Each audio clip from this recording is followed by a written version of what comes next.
What is up, RotoGrinders? I'm Dean, hosting the Best Ball Hot Take Show, edition number 3 and number 4. Check it on the YouTube. You guys can find that on the RotoGrinders page. Shouldn't be too difficult. That said, usual suspects batting first, leading off, fresh off the softball field, I believe, nicely tanned. It's Chris Prince. You guys know him as Beermakersfan. What's up, Beer?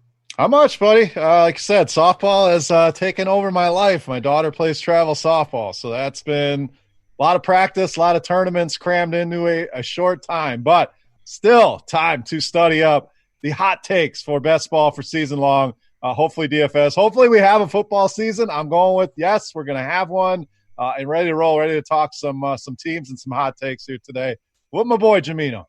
Yeah, Gimino, under the assumption, if we don't have a football season, just forget all this. This is all nonsense. Doesn't matter, and we have bigger issues to deal with. But, Gimino, we're going to assume that there's a football season coming up. Of course, you guys know Gimino, Harrisburger man at RG, ownership, projection du jour, former XFL guru. Gimino, what's going on? I'm getting ready for the storm, Dean. We got all kinds of sports coming back next week, and it is going to be a party. I'm excited. Yeah, they've been talking about that a while on the Twitter. That's a whole other storm. It's not worth getting into, I suppose.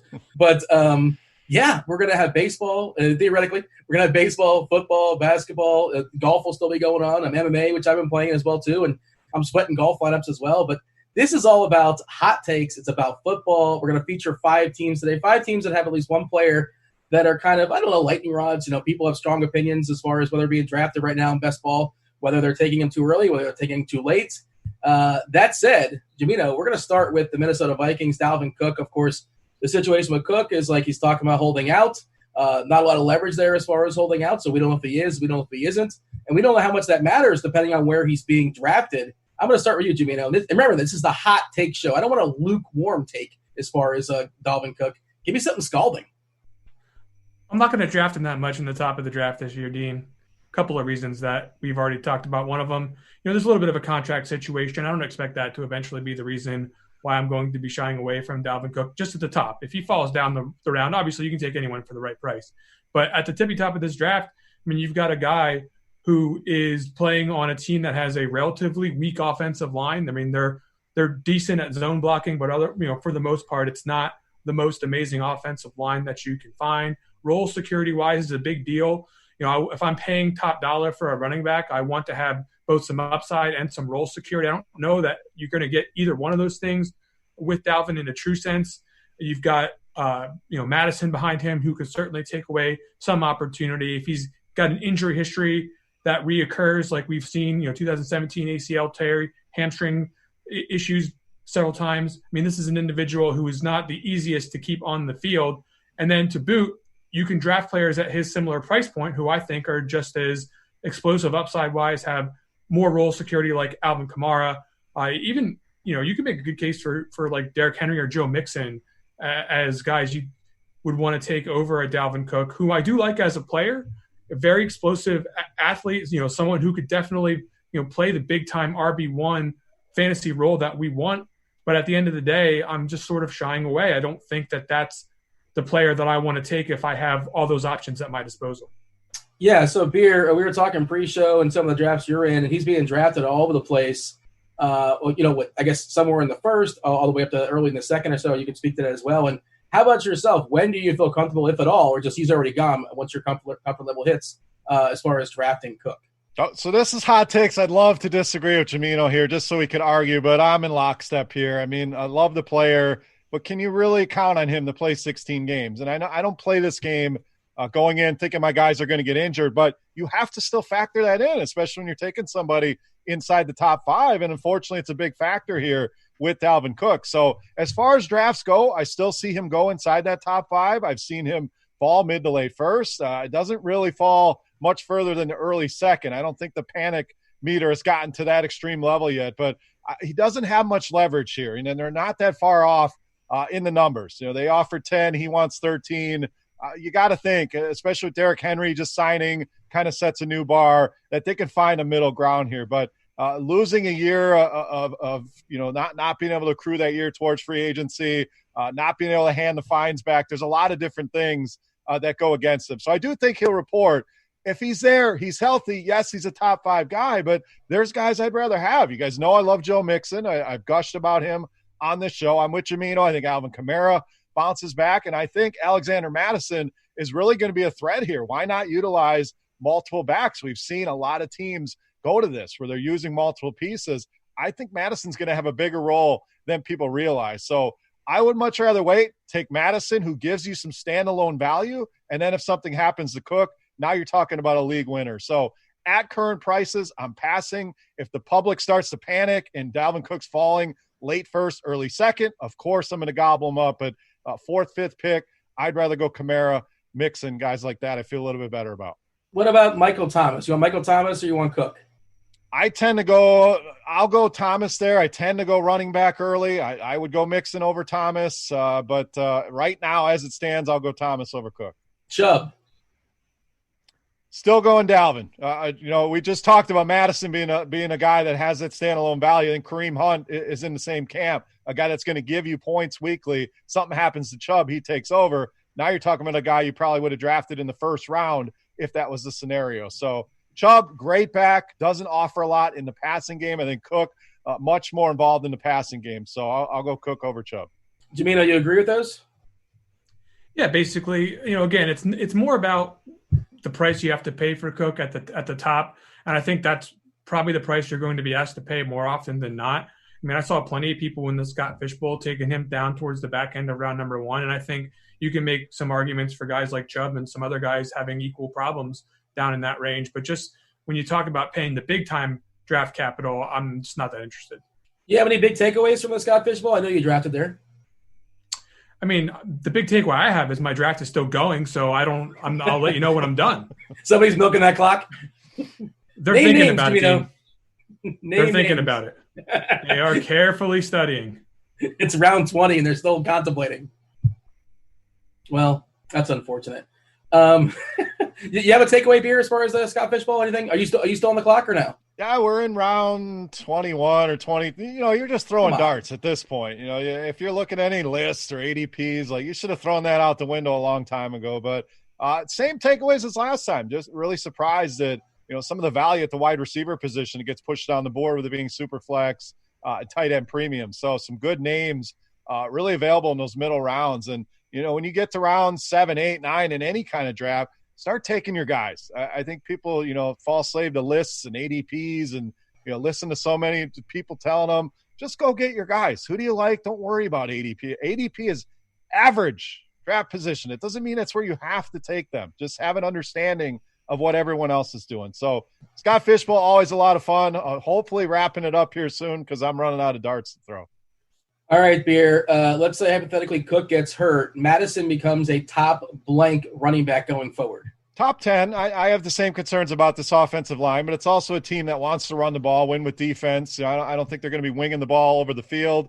Do like Adam Thielen to bounce back this season, but outside of that, Kyle Rudolph, we've seen subpar at best. I'm a big Irv Smith guy, but just not a team that's going to throw the ball a ton. And then Justin Jefferson stepping in, who I like, but we have to worry about rookies, especially wide receivers with no training camp, maybe no preseason games. We're down to 2. That could be 0 by the time we get down to things. So a lot of concerns with that passing game. I think Madison can be a top 10 back. We've seen him look good in the opportunities he's been given. When Cook's healthy, he puts up numbers. So as average to bad as that offensive line is, it's still a team that can put numbers up on the ground.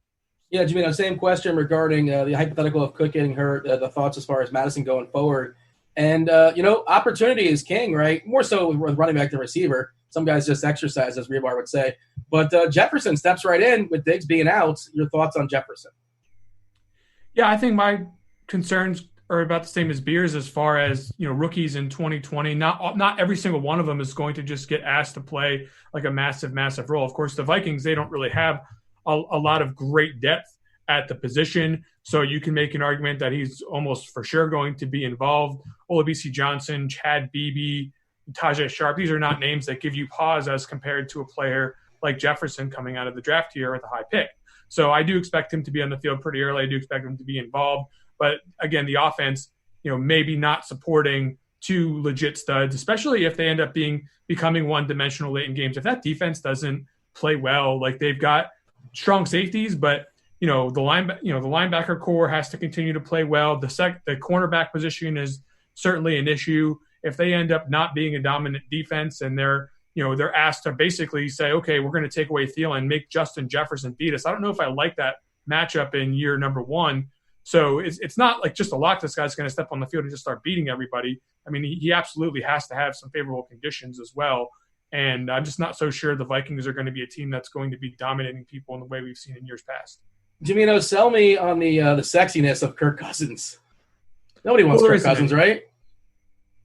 There isn't any. He's got his warts. He can definitely have good games. And I think that the situation in fantasy drafts this season is that you're going to be able to get him fairly cheaply. I don't know that the offense presents upside for him to just absolutely explode and win the draft for you by himself. But as a late round quarterback option, he's certainly going to be someone you can plug in there every now and then and get some value. This is overall not the type of offense that I want to be making sure that I get tons and tons of, especially not at the wide receiver position beyond Thielen. But for Cousins' sake, late round quarterback is always something I'm going to gravitate towards. And I do think that there are worse quarterback picks in the draft. He feels like one of the safer ones, but also doesn't have the ceiling that other guys may have. That's sort of my thought. What do you think, Beer?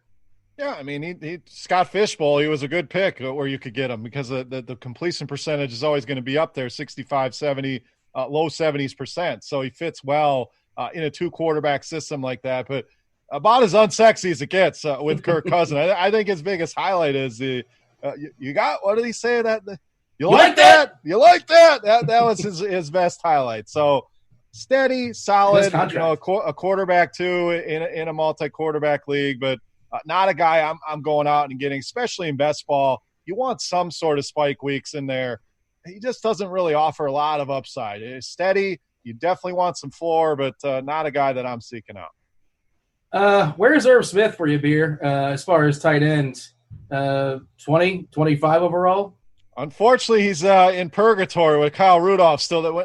Them re-signing Kyle Rudolph was really a head-scratcher. I thought he would move on, Irv Smith would take over and really start to blossom. So has put up some solid numbers, is still an ascending guy. But, again, in a run-heavy offense with Thielen dominating the targets, how much is really left for Irv Smith? So falls behind that group for me, the Hayden Hurst, Gesicki's, guys that we seem to talk about every single week. But when you get down below that group, he's kind of an upside pick in the Eric Ebron type mold, where I do think he'll get a couple spike weeks. Not a guy I want to depend on as my tight end one, but if he's my second, third guy, I'm okay with that.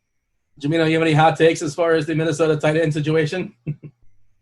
My finger on the trigger of Irv Smith, right? I'm just waiting for the moment to pull it. Is it the 2020 NFL fantasy draft season? Is this the time where I want to be out ahead of everybody? I definitely want to be ahead of people on this. But with him being tight end number 2, you're basically asking for him to be more of a wide receiver, which they could do. I mean, they could play a lot of 2 tight end sets, and they could try to utilize him heavy in the passing game. That could be something that they look to try to do. But he's just not that incredible. He's like, you ideally want him to have consolidated opportunity to really, really fall in love with him. I don't think that that's what we're going to see in 2020. But like I said, I have my finger on that trigger. I'm sort of waiting for the opportunity. Maybe it's DFS this season, but it's probably not going to be a ton in best ball. Gimino, let's open the Rams up. Let's have anyone have some closing thoughts as far as the Vikings. But Jared Goff, another player that, people seem very divisive on him. Do we have a hot take as far as Goff, or are we going to yield to Beer on that one? I'm very concerned about the Rams. I don't think their roster looks that good overall. I mean, they've certainly got some wide receivers that people know the names of. The offensive line is definitely a concern for them. Goff himself, a concern, as far as playing consistently and being able to deliver high-end fantasy production on a regular basis. Now, they're going to be going with a sort of uncertain running back situation. What are we going to get out of Cam Akers? What are we going to get out of Darrell Henderson? Who's going to be the guy that leads that backfield? For fantasy, there's just a lot of question marks. It makes me wonder, are the Rams going to even win games in this division? They have a tough schedule per Warren Sharp's strength of schedule per Vegas. They have one of the toughest schedules that you're going to find defensive efficiency wise. For me, I'm just not looking at this Rams team as a team that has got an up arrow. There's other teams in this division that I think do have that very same up arrow, and a guy like Goff just hasn't shown me the ability to be a game changer. He's more of just like a top secret game manager to me. I don't believe he's that guy, the one that is going to take you to change your franchise fortunes. Game manager is an insulting thing to call somebody, especially when and we don't care about their contract, but he's got a ridiculous contract, right? Like you normally don't pay a guy that much and then call him a game manager. Is that a fair take? Is that reasonable? Look, if this guy has had opportunity after opportunity to like sort of tell me that he's going to be the guy that's going to be able to put the team on his back and shoulder games, which, don't get me wrong, the guy has played well at times. It's just that, after a certain amount of time here with Goff, I just don't get the sense that this is, this is a good player. This is more in the mold of like an Alex Smith than someone like, your Tom. I hate to use Tom Brady or Peyton Manning as the cliches, but that's really what we're talking about here. He's not Patrick Mahomes. He's just more of a guy who can help you win football games, but he's not going to be the sole primary reason for those victories, in my opinion. Bear, are you finding yourself landing on Goff in your drafts? Looks like he's being picked around the likes of, Roethlisberger, Stafford, Garoppolo. Is that reasonable as far as the grouping he's in? Yeah, I prefer I really like Stafford out of that group. Big Ben, we know there's a ton of upside. We've talked about them. I'm going to disagree with Gimino there here. I don't love Jared Goff, but I would not call him a game manager either. You look at down the stretch last season, and a lot of this maybe he just hopped on Tyler Higbee's back and went for a ride, but we're talking about 11 touchdowns in the last 5 games, multiple touchdowns in every one of those games, at least 280 yards, a 400-yard game in there. And I know a couple of those games against Arizona, so you have to take it with a little bit of an asterisk, but you look at the surrounding cast, and sure, they lost Brandon Cooks, but Cooper Kupp, everybody's got him as a top 12 to 15 receiver. Robert Woods is a sleeper for a lot of people, including myself. The aforementioned Tyler Higbee, Gerald Everett coming back in the mix. They add Cam Akers to go with Darrell Henderson, Malcolm Brown. So there is some weaponry here. Now, the offensive line can't be any worse, and I hate to use that cliche, but they have to be somewhat better here. But even if it is Cam Akers, a guy who's used to a bad offensive line, I just think that Jared Goff, a little bit underrated. I'm not going to vault him above the Staffords, the Matt Ryans, the Big Bens of the world, but when you do get down into this range of quarterbacks, I think there's much more upside in a guy like Jared Goff than a Jimmy Garoppolo type, some of those names. So I do think this offense can be better. We saw him really take a step forward in the 2018 season and take a step back, but those last 5 games were encouraging, and I do think there is some upside here with this offense and with Jared Goff, especially if you pair him up with a Kupp, with a Woods. I think that's a sneaky little pairing there. Beer, the running back situation, Akers, Henderson, Brown, is somebody going to separate themselves from the pack, or is this going to be mucked up all year? Are you just throwing your hands up? What are we doing? In my opinion, it should be Akers, but I'm more so throwing my hands up here. If I knew he was the guy, I'm very comfortable taking him at ADP. I've seen him go anywhere 4th to 6th round. Some people really like him and grab him early. I'm more of a 5th rounder on Cam Akers, but Darrell Henderson, do they believe in him? Are they just casting him aside? We've seen them want to force Malcolm Brown in there. Seems to me this is going to be a timeshare, whether it's 2 backs or even worse, if it's 3 backs, that's really going to leave you scratching your head. So more so hands off. As much as I wanted to be Cam Akers, I'm more targeting the Robert Woods and Cooper Kupps here, and then the tight ends late, and so the running backs. Yeah, Gimino, when you consider where you have to draft these guys as far as the running backs, who's your favorite, if anybody? Oh, they're all my least favorite. I think when you talk about trying to take a running back like Akers, you would prefer, if the situation doesn't have consolidated share, that the running back have like absolutely special traits. Now, is Cam Akers capable of production? I think he probably is.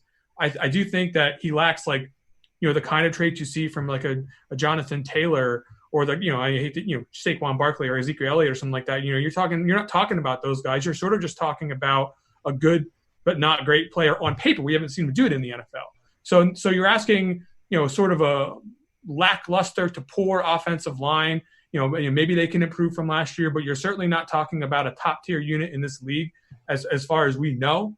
And then you're asking Akers to go ahead and then transpose that, hey, I didn't have a good offensive line in college, and make that happen again in the National Football League. It just seems like a lot. And then you've got, Jabroni, Malcolm Brown, and freaking, Henderson, who also hasn't shown us that he's anything special, that are also going to be mixing in for work. And it just seems like they could be facing some pretty difficult down and distance situations, which plays into my dislike of Goff. So last year was kind of tricky trying to figure out receivers, Gimino. Now we're down to the 2 main guys. We have a Kupp, of course, and I guess I'm contractually obligated. I got to say Bobby Trees, right? You have to. You're doing a show, you're hosting a show. You must say you got to be cool with the kids so they can relate. Robert Woods, do you have a take as far as either of those two? Any interest as far as throwing a dart at Reynolds as far as the receivers, Gimino? No, Josh Reynolds, I think when you look at, how they lined up last year, they started running 2 tight end sets, and we saw that with Higbee towards the end of last year. And I know, the concern with Josh Reynolds is like, how many snaps is he going to get? And then beyond that, when he does get snaps, is this guy really going to get like supreme opportunity? I mean, last year, Jared Goff, he had 1 million attempts. Is this team going to even see the same kind of passing volume that they saw last year to even give Reynolds the kind of numbers that he had? And then to boot on top of that, you mentioned Kupp and Woods, dominating the share from the wide receiver position in that offense. I do think both those guys are probably going to get consolidated share, which makes them interesting for fantasy. I don't dislike either one of those guys just because of that opportunity. You would expect Woods is the cheaper option. I do like him a little bit better. Other than that, though, Josh Reynolds is a pass for me, and I would prefer Woods over Kupp purely because of the value. Beer, your thoughts as far as the receivers, and then let's bring in Higbee. You kind of mentioned him a couple times, and I've not been drafting best ball, but I know you guys have. I feel like what I'm seeing on Twitter, his value has been soaring a bit. He's been jumping depending on where you're looking, obviously. Is that justified, Beer? That's the big question. Do we trust the last 5-game sample where he went on a tear, or do we trust the beginning of the year where Gerald Everett was the starter over Tyler Higbee? So you get a range of opinions on both sides.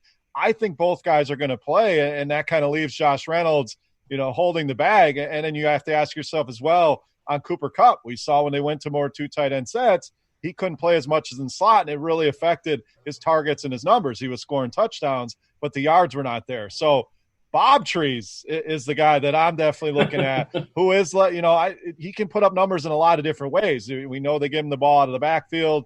The jet sweeps can give you a couple rushing touchdowns, not a big touchdown score in general, but I think his value better than Cooper Kupp. As far as Higbee goes, I'm not as high as people seem to be. I mean, I've seen him go as high as tight end 5, 6, right after you kind of get through, right after Ertz, basically, you start getting into that Hunter Henry territory. He generally goes in that realm. I'm not that excited about him. So he's a guy, if he falls, okay. But I'd rather wait and take my boy Hayden Hurst than hope we get 16, 15, 14 games of what we saw to Tyler Higbee at the end of the year. So not ecstatic about him. Robert Woods, the guy I really want from this team. Gimino, Higbee or Ingram? I'm gonna take Higbee, but it's barely, and I'm really not trying to draft either one of those guys, to be honest.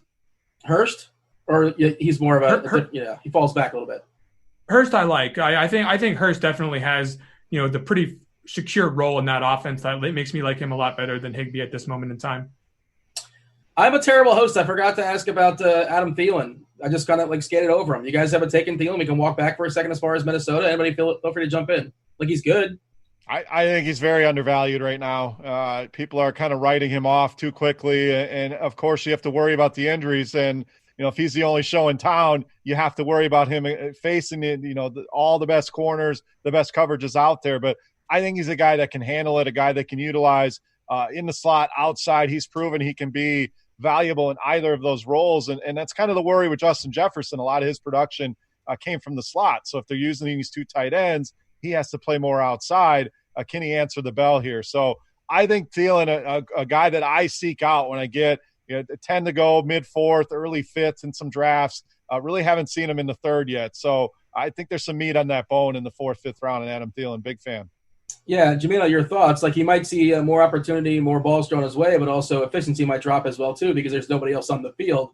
What are you doing with Thielen? I think it's pretty hard to lose your fantasy draft in the 3rd round unless you just draft someone who's just not going to do much for you at all. And I think Thielen's a good value because he's very unlikely to just do nothing for you. I just think that there's such a good chance of him being targeted every single game 5, 6, 7, 8, 9 times that it seems like he's a good value for what the price point you're getting asked. 3rd, 4th round for him seems like a place where you're just not going to get burned if you go Thielen over some other more risky options. And so I do like him as one of the better values of the draft. And I also want to tack something on to Bobby Trees. I mean, the guy scored 3 touchdowns last year, and it's just a situation where if you get that number of targets, in which you could probably fairly expect in 2020 yet again, it's unlikely that you're only going to score 3 times. I mean, Only Julio Jones does that. So I think some touchdown luck could fall in his favor this season and really help him, even if the offense isn't as spectacular. So overall, just as fantasy draft values, where you can sort of build that core of wide receivers early, in rounds 3, 4, 5, 6. Those are two guys I think are two of my favorites of the entire thing. Hey, Beer, you want to talk about your Packers? Do we have to? I mean, they're on the list. As long as we don't talk about the disaster of a draft, which I know we're going to talk about here because we're talking Aaron Jones. But sure, Dean, let's hit on my Packers while we're here. Yeah, well, Aaron Jones, are you drafting him right now currently? Is he being drafted too high, being drafted too low? Is he drafted just right? What are your thoughts as far as Aaron Jones? I actually think the hate has gone too far. It's been a lot of, we're going to hear the touchdown. He can't possibly score 18 touchdowns or 20 touchdowns. I don't need him to score 20 touchdowns. So let's put that out there first. Of course, that number is going to come down. A.J. Dillon is going to come in and steal all the goal line work. Aaron Jones, let's be honest, one of the best running backs in the league. When they get close, very crafty in finding his way into the end zone. So why would they take that away? Now you have to say, well, this coaching staff has not shown themselves to be a top-of-the-line coaching staff, so maybe that is a concern. But I do still think there is some value here with Aaron Jones. As far as he's gone, as far as he's fallen, I don't think it's all justified. Yes, you're going to come back down on some of these numbers, but I don't think it's as simple as A.J. Dillon plugs in and steals all the touchdowns here. I still think Aaron Jones, a candidate for double-digit touchdowns, can be very explosive in the passing game as well. And I expect this offense to be a little bit better, even though they didn't really add much to it. I hope, maybe that's just the fan in me, that they're going to be better. But Aaron Jones, I think, is a value. First round, I have an issue with that. But if he's there in the second round, I have no issues pulling the trigger on him there. Let's play the game. Feel free to chime in if you disagree, Gimino. Aaron Jones or Eckler, Beer? I'm going Jones over Eckler. Drake. Drake over Jones. Gimino didn't even wait. I'm answering that one. It's freaking Kenyon Drake, man. Drake over Jones. I was getting there. Gimino Miles loves Sanders? him some Drake, man. He's going to be up in his top 5 here soon. Miles Sanders?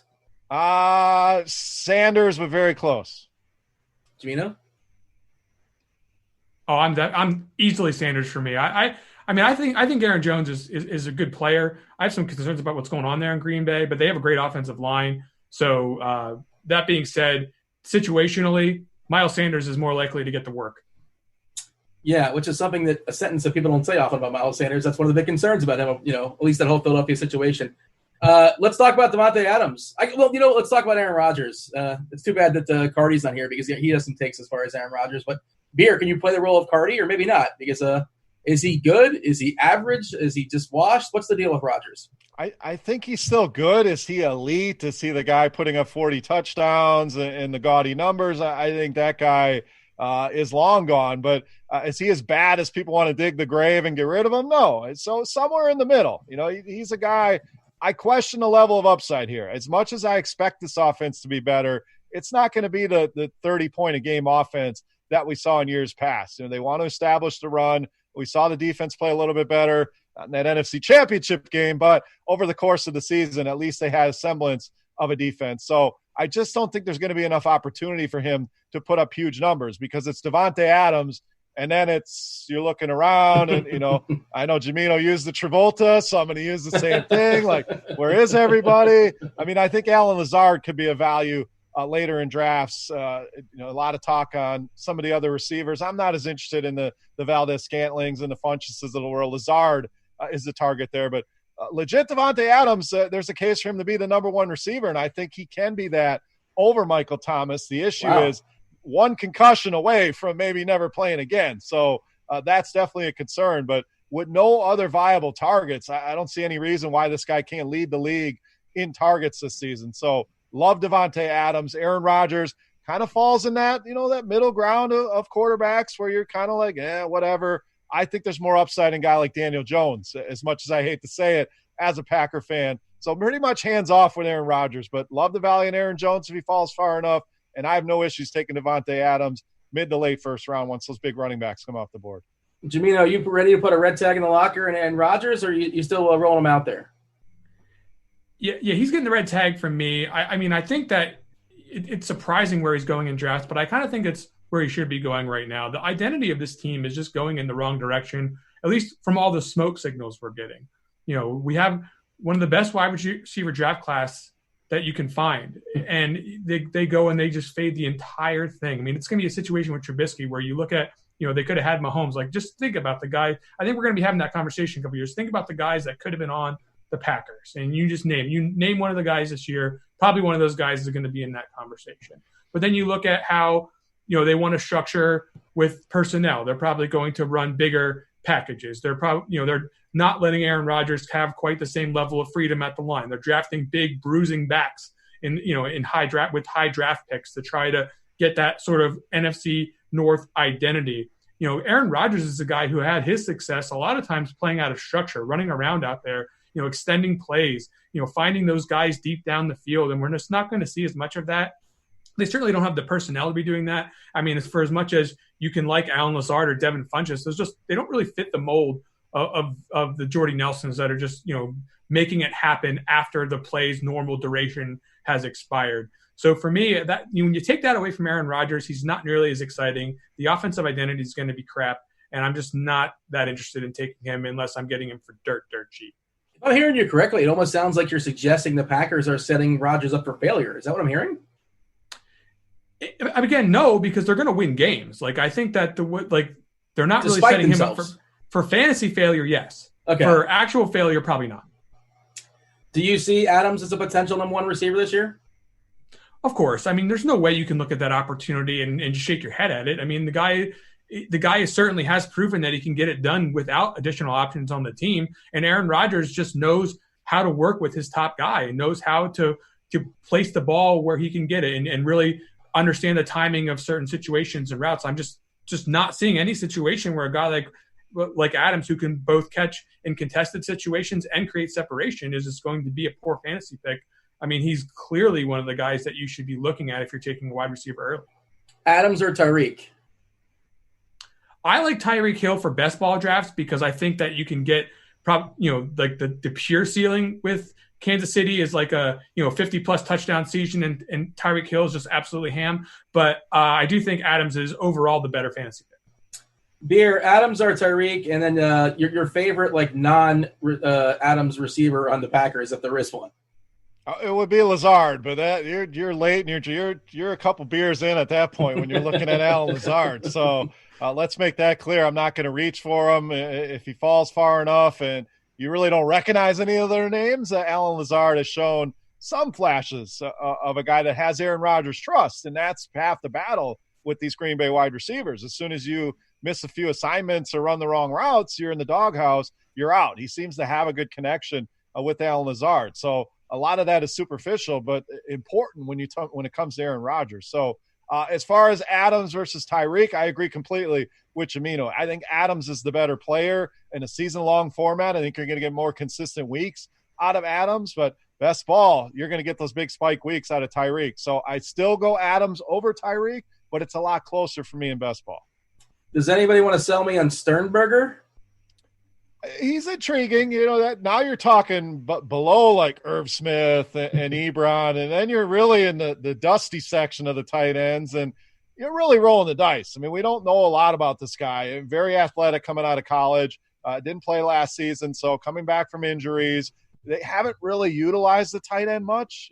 I think that's somewhat of a fallacy that people go back to the days of Jermichael Finley and some of the tight ends that put up some numbers for the Packers, but all in all, they really haven't utilized that position a ton. So you're really throwing a dart on him, and maybe it's the lack of other weaponry that makes him viable. I think that's the intrigue. So when you get super late, sure, I'm stacking. Maybe I throw him on the end of a roster, but not a guy that I'm seeking out. What are your thoughts there, Gimino? You have anything to add on as far as Sternberger?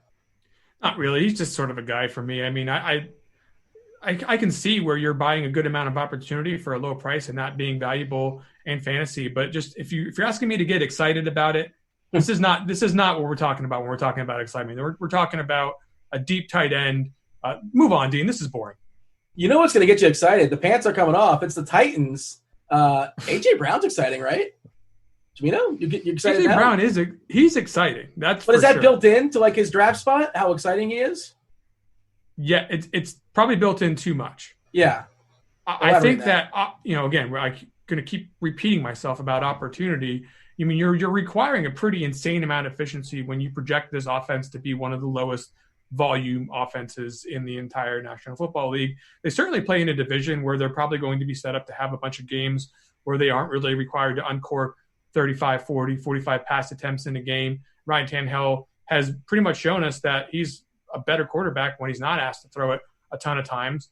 I don't think that Ryan Tannehill will replicate his efficiency. The cast around A.J. Brown from a receiver standpoint, it doesn't absolutely jump off the page.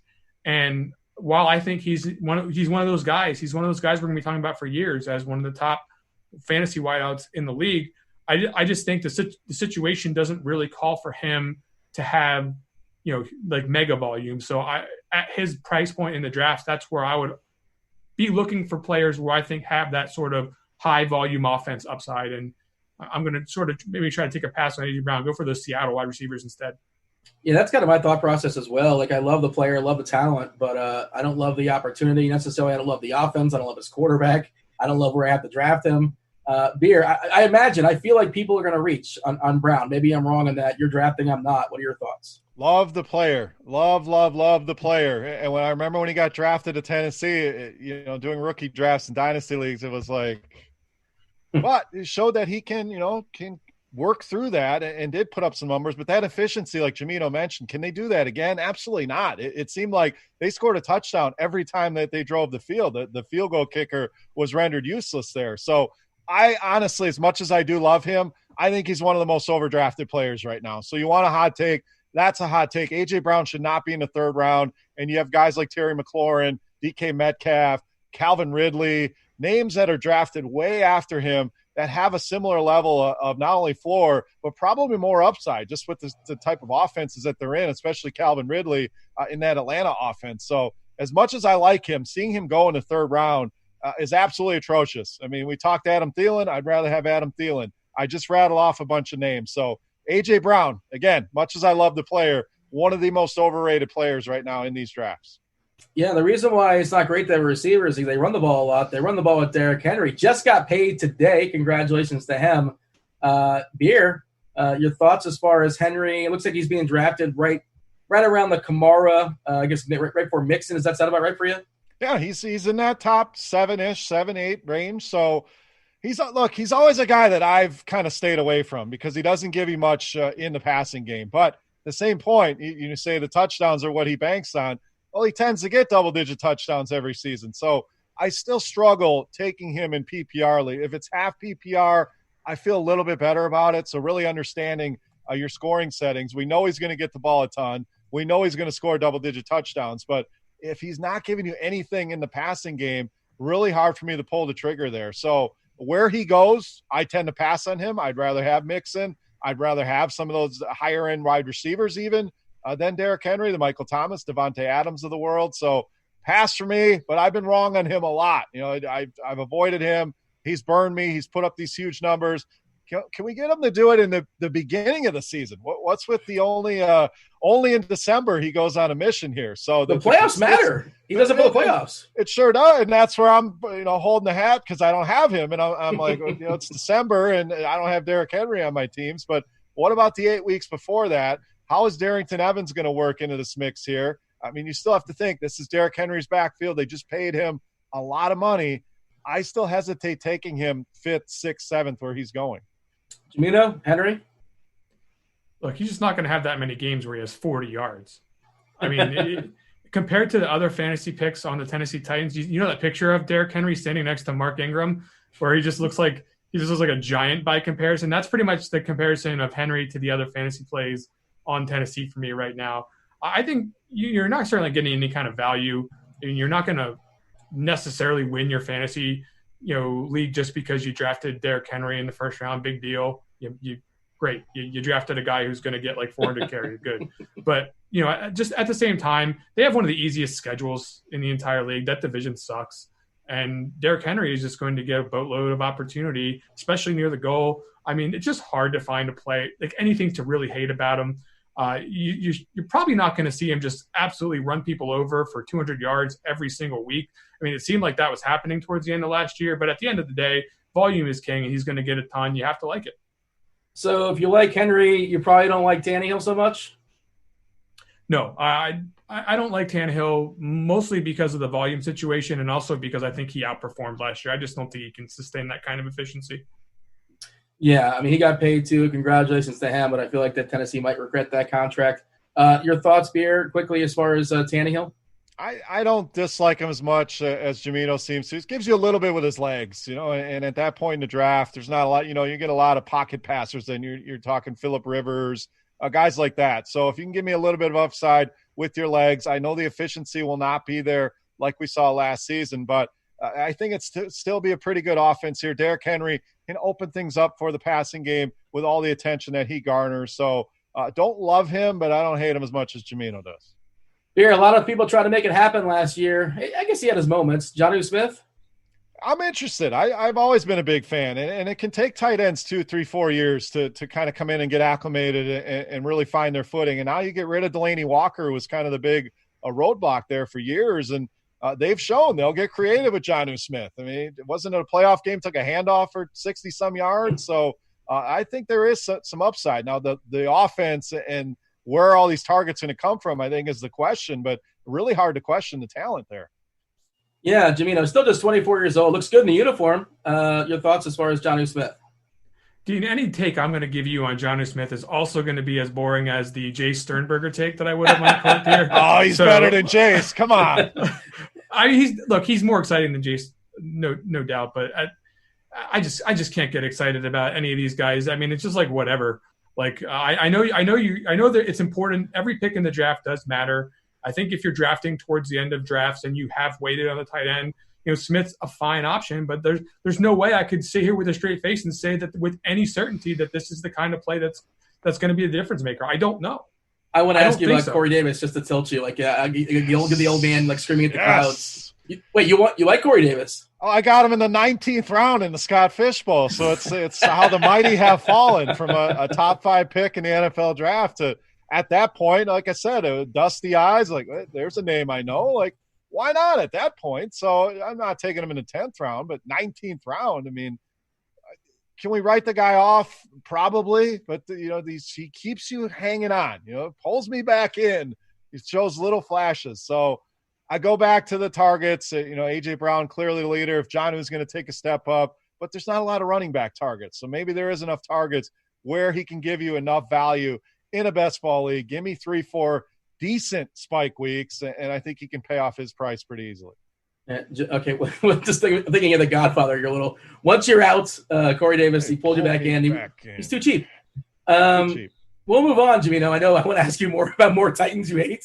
There's not many left on the list. I want the Gimino Corey Davis take here while we're talking boring players. I mean, I got to hear this.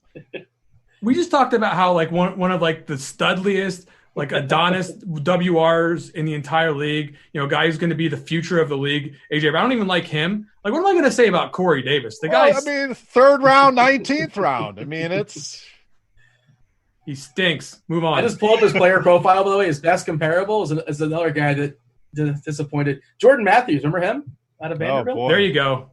All right, let's move on, Dean. I thought he was going to be a thing. Baltimore, L-Jax, what do we think of Lamar in comparison to Mahomes? Gimino, this is sexy. Come on, Lamar Jackson, what do you have for me? Easiest fade in the entire fantasy draft, Dean. We don't draft quarterbacks where you draft Lamar Jackson. You're paying the peak price for like a rarity season. Now, I grant you, he's probably going to do well again this season. He's probably going to have a big, fantasy season, and we've never seen a quarterback with this kind of combination of passing ability and tremendous rushing upside. So this has nothing to do with whether or not I like Lamar Jackson. It's everything to do with roster construction for me. Like, how am I going to justify passing up on some of the backs that I think will give you high ceiling in best balls and really just gamble on the quarterback position that early? I don't think it's a common strategy among players that they really want to go out of their way and find Lamar Jackson early. So I think you really need a big discount, and I don't think you're going to ever get it. So for me, I'm just going to be off Lamar Jackson in drafts. I don't see how you're buying at the absolute peak of his value, and there's no telling what could happen? It's the NFL. It's COVID season. Like anything could happen here with the Baltimore Ravens and with Jackson that would change how we feel about him, and we'd be drafting a quarterback in like the second round. Yeah, I mean, you get a quarterback and a running back in one, to be fair. But I hear what you're saying as far as lineup construction. Beer, when do you consider, like, going into a draft, at what point do you say, like, maybe you're going in, I don't want to draft Mahomes, I don't want to draft Jackson, I want to, pick a quarterback later, lineup construction. At what point is like Jackson still there where you say, you know what, we have to now consider it? And it's an important point because I do go into drafts with that mindset, but you have to be able to adjust on the fly. And if they fall far enough, I don't have a problem taking them. If Lamar Jackson's still there, end of the third, I'm on the 3-4 turn, which is not going to happen. That's about the point it would take me to say, okay, right now, or I don't like any of the names on the board, I'm going to pull the trigger here. So I think those are the two scenarios. Or you predetermine coming in, I'm going to build me a Baltimore stack in one of these huge best ball tournaments that they keep telling me are coming that aren't coming. But when they do, that's a scenario that I would take him where I say, you know what, I'm going to grab him in the second round. I'm going to team him up with a Hollywood Brown, a Mark Andrews, whatever it may be. That's when I'm going to take Lamar Jackson. But for the most part, I don't really build teams like that. I don't predetermine things when I go in. I kind of let the draft come to me. So if he falls far enough, sure, but I agree with Gimino. I mean, can he replicate that historic season? History tells us no. There's going to be some coming back to the mean here for Lamar Jackson. And I agree, Dean. He gives you the running ability. You get a quarterback and a running back in one. But some of the numbers, I don't know that he can replicate the touchdowns through the air specifically. I know on the ground, probably should have scored more touchdowns. But now J.K. Dobbins there as well with Mark Ingram. Are there going to be as many running opportunities? The schedule's not going to be as favorable. So just a lot of question marks. A, don't draft quarterbacks early. B, Lamar Jackson, I think, is going to be overdrafted just based on last year. You're always going to have a guy in whatever draft you're in that's going to pay that premium price. Let somebody else do it. Jimino, the concept of stacking was mentioned. It just kind of reminded me of that Baltimore team. It's just, I hated stacking with them because it's just, they had so many different guys who can do so many different things. And Hollywood Brown would, catch his 80-yard pass in the first play of the game. It's like, yeah, well, he only had 30% of the snaps the previous game. Doesn't matter. He's already paid himself off. You don't know which tight end's going to score. Of course, Hurst is gone. Andrews is now vaulted up to the number 3 tight end overall. Ingram is the main back, but there's other backs lurking as well, including Dobbins. I did not enjoy picking the peripheral pieces there on Baltimore. Is that my problem? Or should I reconsider? Because, now Andrews is the third best tight end in football, apparently. Let's start with Andrews. Jimena, what are your thoughts? Yeah, I mean, there's another guy. Again, you're buying at the peak price, so it's difficult for me to have a strong feeling about drafting Mark. I mean, of course, you want to have Mark Andrews, if you can get him at a price that you deem to be fair, that you deem to be advantageous for the overall, fantasy expectation of your best ball roster. But I just don't think that you're going to be able to get the right price most of the time. I grant you that, they got rid of Hurst, and so that's just one less piece. Nick Boyle isn't nearly the same. Charles Scharf, not nearly the same kind of threats to any kind of receiving work that you would expect at the tight end position for a team that is going to definitely use the tight end in the passing game. Andrews can get down the field vertically, which gives you explosiveness, and that really does help when you don't really find that very often at the tight end position, where you can probably get some deep touchdowns. He's for sure going to be one of the very top options in the red zone for Jackson. They are going to score touchdowns. So I do like him in a vacuum. I just think price considered, it's difficult to get there a lot. So I can't say he's one of my favorite picks. Here, where are you finding Andrews falling? Right around the 4th round or so? He goes in the 3rd in some drafts. He really is vaulted up. He's kind of taken that Zach Ertz spot, or it was, always the big 2, then Zach Ertz. He kind of fills that bill. So I like him a little bit more than Gimino. I mean, this is a guy that wasn't even playing a full complement of snaps. So if that number goes up, he's targeted an absolute ton when he is on the field. Now, Hurst, you laugh, you take him out, that's still some targets that are gone. Nick Boyle, more of a blocker, is going to get some targets. But, outside of Hollywood Brown, who else is there? Miles Boykin, a name deep in drafts. You can kind of throw in that Alan Lazard and Corey Davis group as a guy. We'll see. Duvernay is more of a clone of what Marquise Brown gives you at a much lower level. So I just think the targets can be there for Andrews. So if you're going in, you're looking at Kittle, Kelsey, they tend to go 2nd round. Andrews is available 3rd, 4th round, and I don't have a problem throwing that dart. Beer, Ingram's a guy that people don't I don't think people are excited about drafting Ingram. He's got to settle for Ingram, right? He's not sexy. He's a veteran now, and he doesn't seem like a guy who has a ton of upside, but he also feels kind of safe. Is that all reasonable? Would you agree with all that? If it's 2019, yes. 2020, I don't know that we can call Mark Ingram safe anymore. I mean, is this even his job anymore? Yeah. It would not shock me to see him tossed aside, and they're very high on J.K. Dobbins. And the smart money would say we're going to utilize all these guys. We're going to utilize Ingram. We're going to give Dobbins some carries. We're going to mix in Gus Edwards. Justice Hill might be the guy on the outside looking in. So I just don't know how much upsides with Mark Ingram. Safe, sure, but even the floor, where he's being picked, it's just not a guy I want. I think he's being overrated.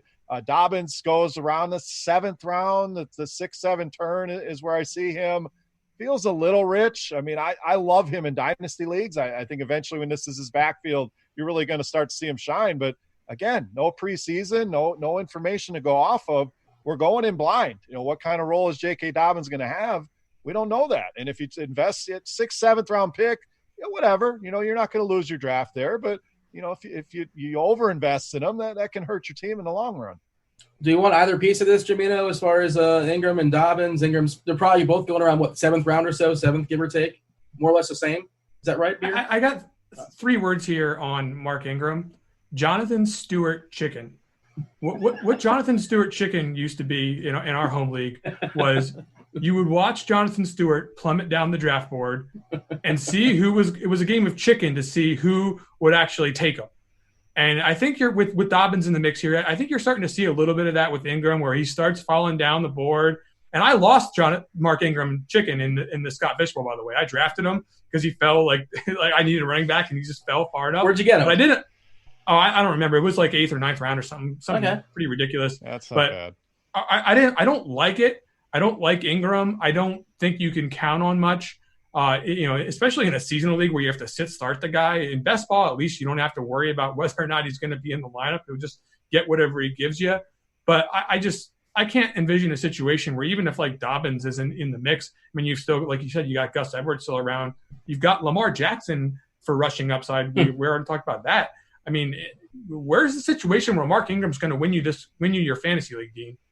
Well, he's not going to win it, but he might be like a stability piece, and he's obviously not somebody you're wasting like a top 7 pick on. That's sort of the thought process. But yeah, I'm not here to sell you on Ingram, because Ingram is just like I said, you begrudgingly picked him. Everybody's begrudgingly drafting Ingram. He's not on anybody's board. Like, I got to get Ingram. Nobody's doing that.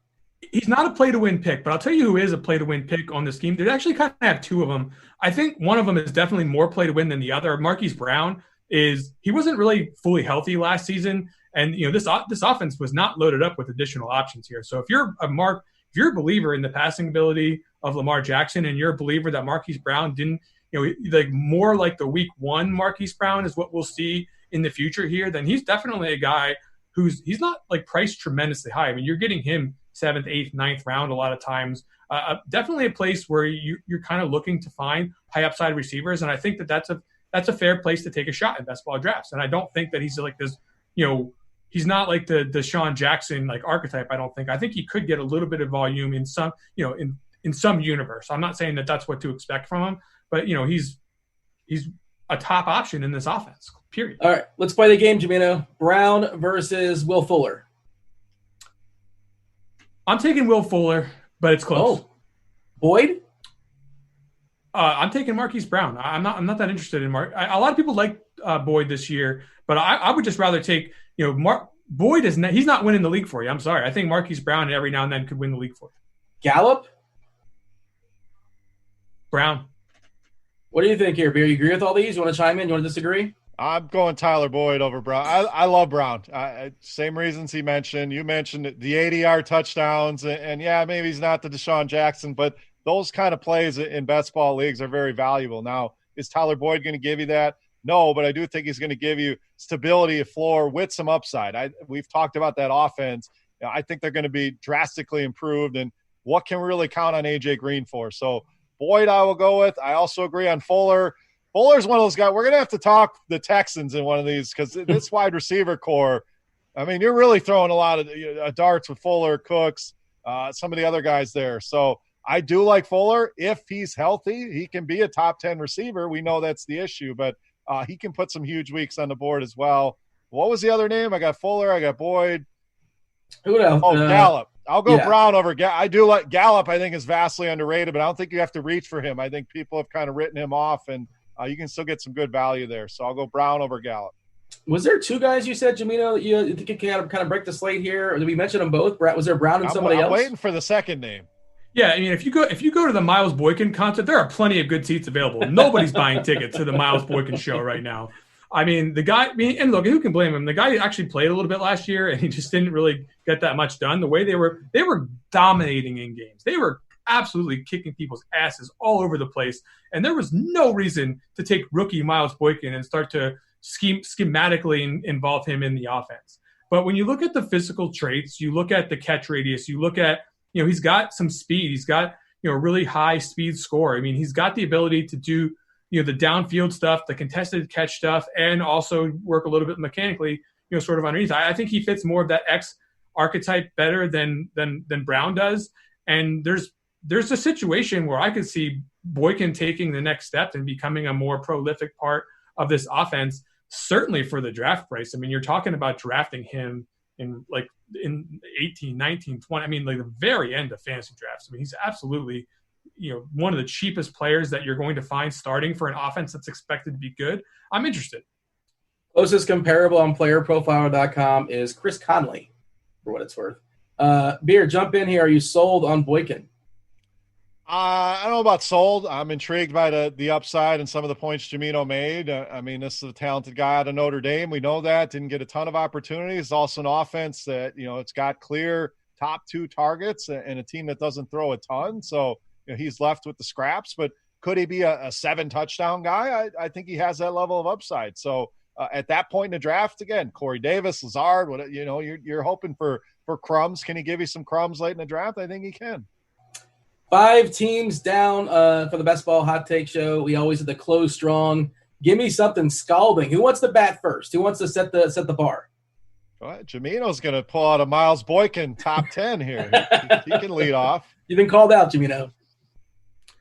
Look, I think that Dalvin Cook does not finish as a top 10 fantasy running back in 2020. I just have the feeling right now that the situation is going to devolve there in Minnesota to such a point where we're not looking at Dalvin Cook paying off that price tag at all. He's not even going to be in the top 10.